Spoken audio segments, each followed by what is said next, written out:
Assalamualaikum warahmatullahi wabarakatuh. Selamat pagi anak-anak kelas 7 SMP Citra Adikarya. Pada kesempatan kali ini kita akan membahas di bab 1, yaitu manusia, tempat, dan lingkungannya. Langsung saja. Untuk bab 1 ini terdiri dari 6 bagian, di mana bab 1 sendiri membahas mengenai manusia, tempat, dan lingkungan, yang terdiri dari yang pertama, yaitu pengertian ruang dan interaksi antar ruang.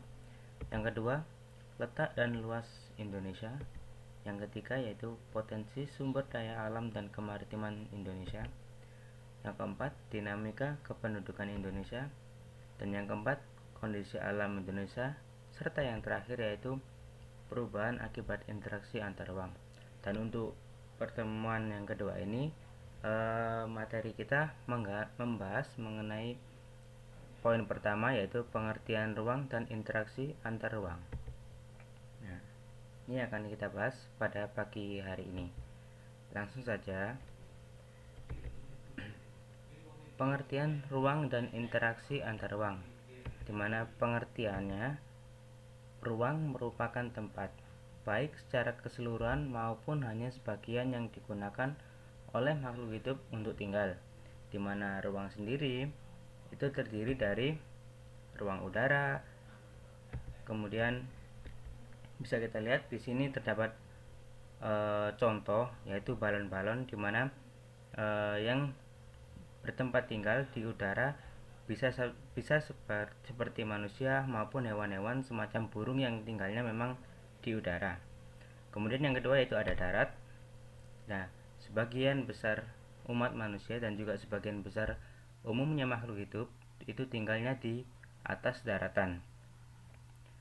Yang ketiga, yaitu air, yaitu biasanya ditempati oleh makhluk hidup seperti ikan dan sejenisnya. Kemudian yang terakhir, yaitu ada luar angkasa, di mana ruang luar angkasa ini ditempati oleh manusia yang sampai ke luar angkasa menggunakan pesawat luar angkasa. Lanjut. Kemudian untuk pengertian ruang dan interaksi antar ruang, tadi kita membahas mengenai ruang, sedangkan sekarang kita akan membahas mengenai interaksi antar ruang, yang artinya adalah pergerakan orang, barang, atau informasi dari satu daerah ke daerah lain atau dari daerah asal ke daerah tujuan. Nah, contohnya, yang pertama yaitu interaksi dalam pergerakan manusia disebut dengan istilah mobilitas penduduk.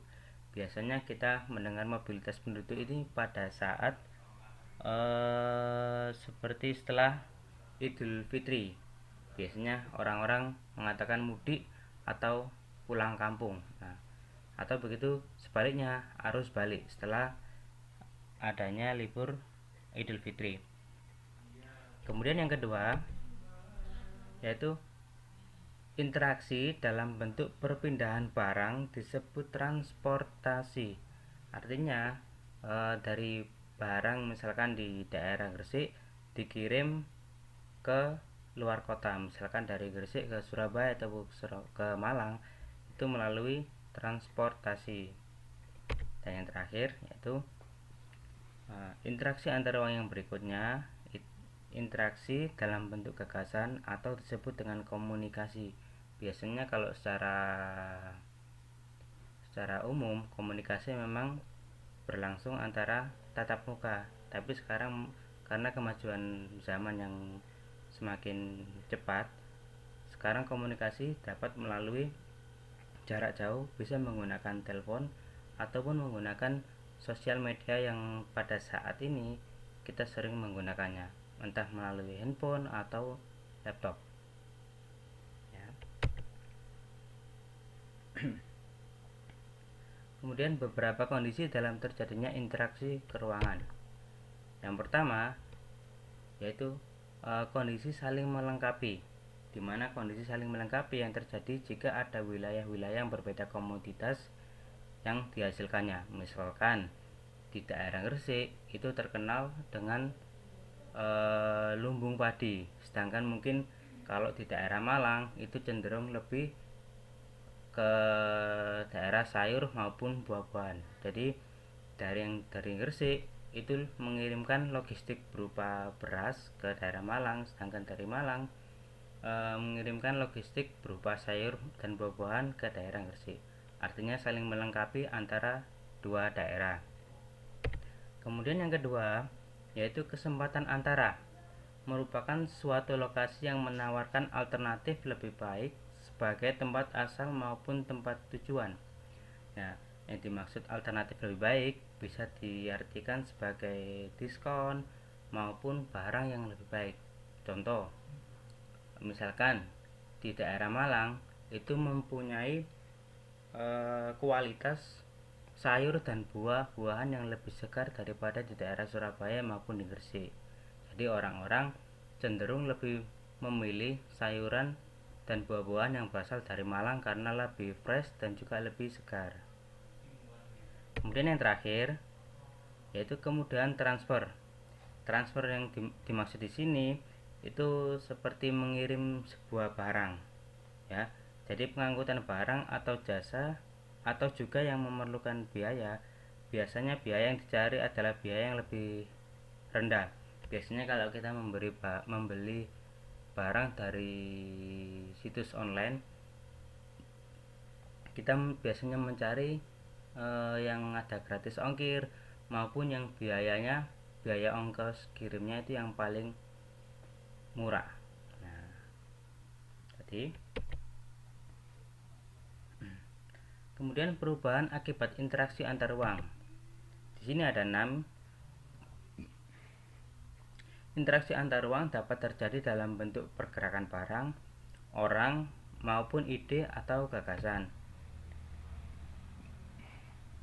Perubahan sebagai akibat interaksi antar ruang.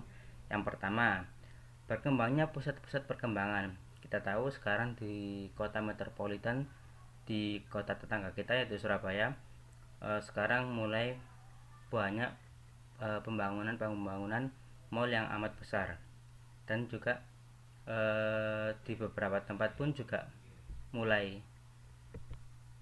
Yang kedua yaitu perubahan penggunaan lahan. Kalau dulu Indonesia memang terkenal dengan negara agraris, yaitu negara penghasil komoditi pangan. Namun sekarang perlahan-lahan lahan-lahan tersebut kini berubah menjadi bangunan-bangunan. Kemudian yang ketiga yaitu perubahan orientasi mata pencaharian.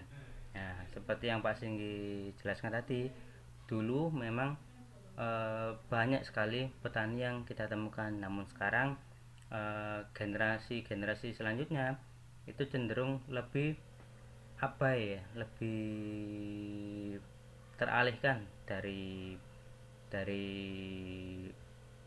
yang bekerja di sawah menjadi bekerja di pabrik maupun bekerja di kantoran.